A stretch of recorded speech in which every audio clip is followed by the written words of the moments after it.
Mo, isang dedikadong single parent na inako ang responsibilidad ng pagpapalaki at pagkakatuyot para sa kanyang bunsong anak na si Sunny matapos siyang iwan ng kanyang asawa at isama ang kanilang panganay na anak na si Reynalyn. Playing as Tatay Emo, please welcome Richard Kwan!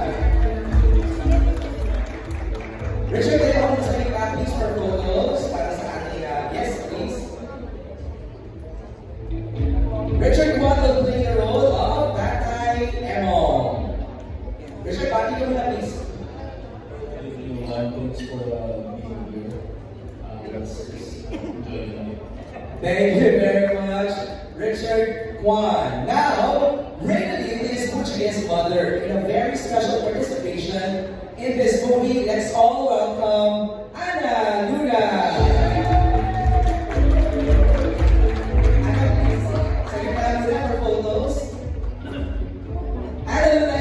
The role of Reynalyn. Again, she will be Butchie's mother.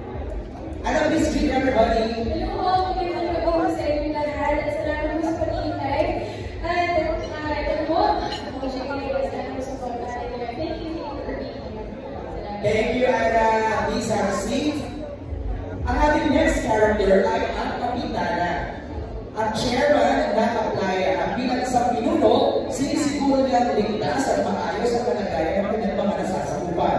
Ganun naman, hindi siya ang pinakamagaling pagdating sa pag-aalala ng mga tao. Let's go for this multi-awarded comedic actress. Please welcome Rufa May Quinto. Yes, thank you, Jay. Thanks to myself for being here. I miss you all. Pichi, post mo na sa kanya for photos. Post mo na for photos. Toast. It's great, please.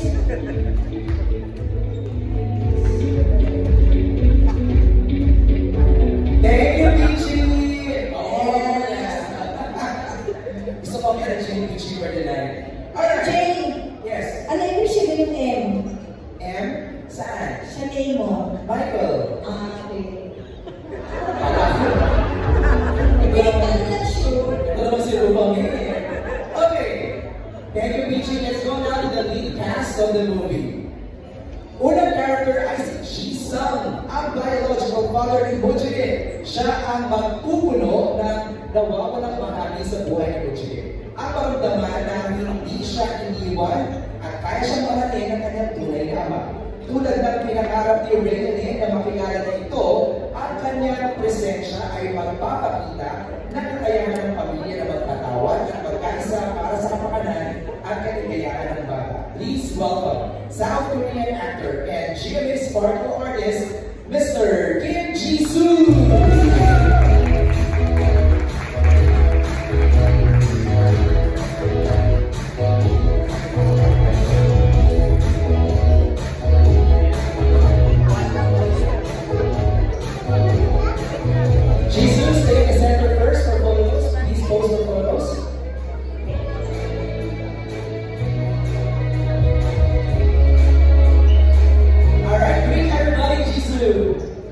Please greet everybody. Hello everybody, ako po si Kim Ji-soo. Thank you for coming, maraming salamat po. Thank you, Jisoo. Maraming salamat. Now our next character ay si Sunny, ang magagandang nawawalang kapatid ng ina ni Butchie na si Reynalyn. Siya ang lumaking independent sa kanilang komunidad. Napagpasyahan niyang huwag bumuo ng sariling pamilya at pinakarap niyang umalis ng Pilipinas. Ang kaya, I want to be curious. Ngunit, nagbago ang kanyang plano ng maging legal na tagapag-alaga siya ng kanyang pamangkin mula Korea. Bagaman prangka, mabilis siyang humingi ng tawad at magpakita ng lambing. To give life to this character, please welcome the Pamilya model, singer, and actress, Alexa Ilata!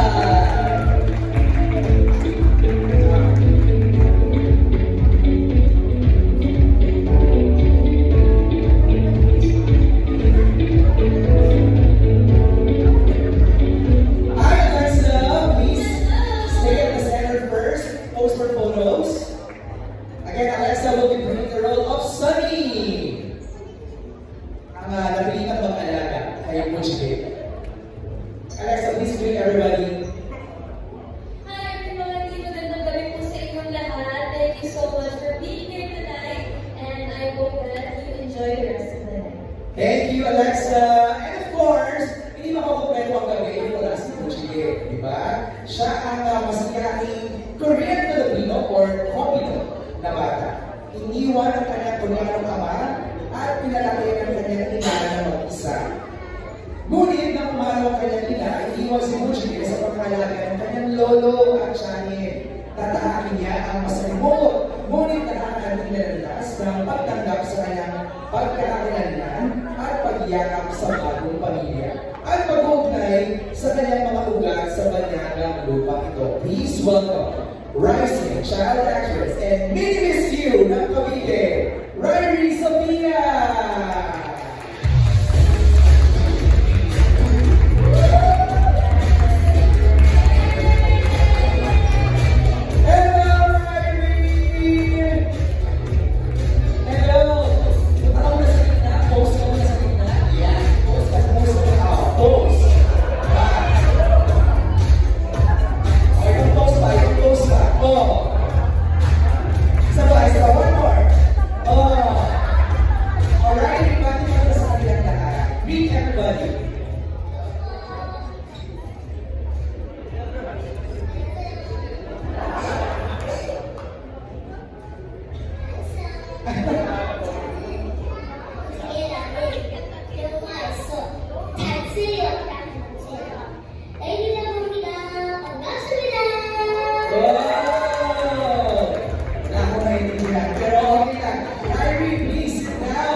Pilipino po siya. Hindi ko siya marunong mag-Koreano, pero para sa pelikulang ito, natuto po siya mag-Koreano. Oh! Yes.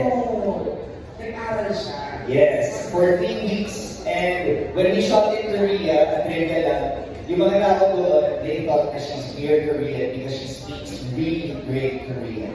Wow! Okay, Ryrie, anong pakiramdam when you got the role ng Mujige? Ano na? Wow! Pero mahirap ba yun na natuto kang mag-Korean in 3 weeks?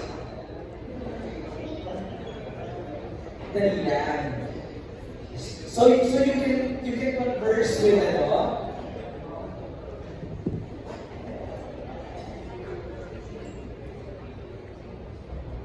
Ayun.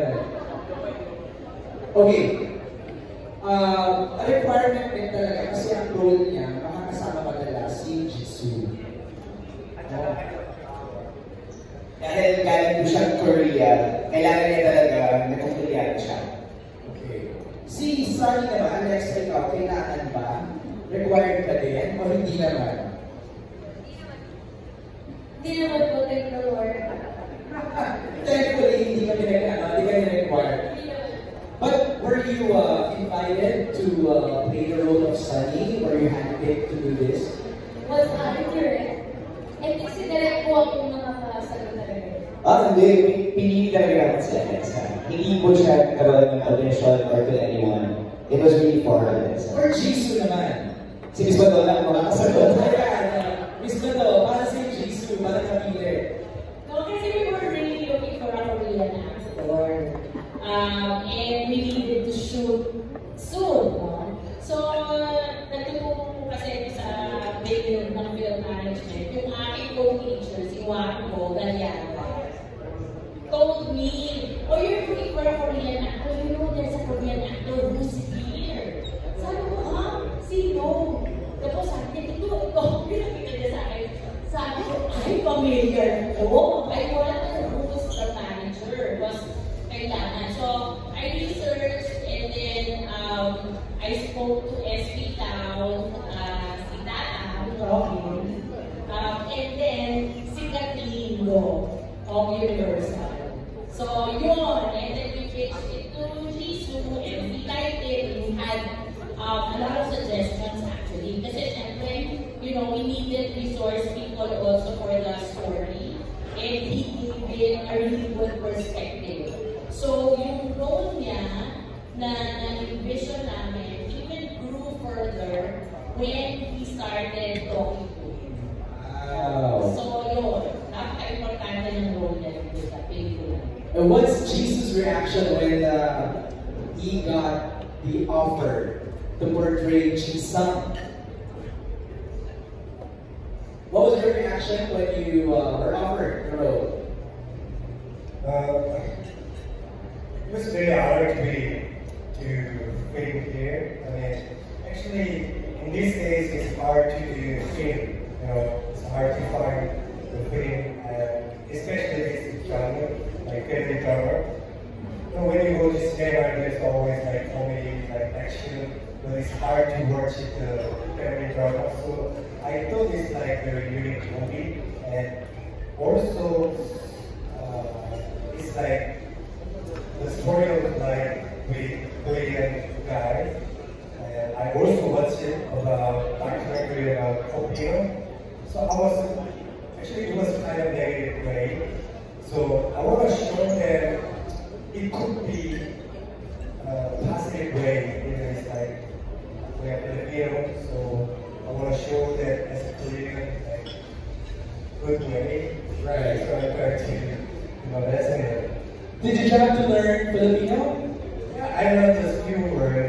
Okay. Like in the movie, like pasalubong. Okay. And like, just few words. Oh, were you lucky that the little kid, the child actress, knows how to speak Korean? Yeah, she is genius. She knows really fast. So Can we hear you talk in Korean right now? 안녕하세요.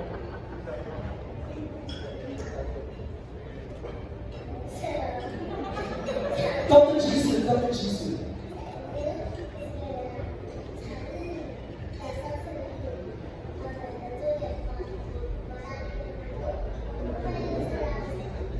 Yeah, I mean, you know, she's intonation is really like Korean accent. Wow. O, ikaw naman rin kami. Doon na nakapangalan. Sabi ko nga, ano Oo. siya yung ako siya, ano? YT. Go. YT. O, pero ang role dito, kapitana ka. Kapitana po ako. Surprise na po ko dito, nakita ko siya ng video. Basta rainbow. Wow. Kasi Pichi, parang ang tagal na rin namin. Ako pa, nagdadala ko sa sila. Rainbow. Pero ang tagal na namin kasi ikaw din hindi nakikita sa movie. Kaya nga, so may nakikita na nila. Rainbow. Nakapitana. Si Iko kami, Sa heavy drama to eh. heavy drama. Ikaw yung comic relief, parang gano'n. Sana. Ah. Sa kanya pa namin, tayo bang bagong buwan. Correct. Si Mama Tona. Pero, definitely natutuwa ko na makita ko kayo na sa parang yun ang ulit ko pag-preso ko kita ever. So, hindi sa media ko. Parang ngayon, parang nakatayo hindi yung kita-kita. Yes. So, parang yung nakakatuwa. You know that? It's very fun. The Philippines. With the fans. Gusto mo mapunta kung ano? Sagot niya Hindi naman. namin role kasi ako dito, kaya sinasabi ko na agad. Oo. Maganda yung role, pero minsan lang ako nagkakatas. Wow! Kaya So, so, lalabas na ako sa rainbow light. Lalabas ako sa surprise. huwag naman sa pinakadulo. Hindi ko Okay. nasa dulo mo. Hindi naman. Siguro- First and last. Simulan na natin yung Q&A, ano, Rupamay, pakakausap na tayo punta. May mga questions tayo dito na sinabihan na ng ating mga kasamahan sa press. But we'll also get an opportunity later kasi gusto magtanong right here sa ating press con. Let's start with this question from Janelle Estilor from Cinema Bravo.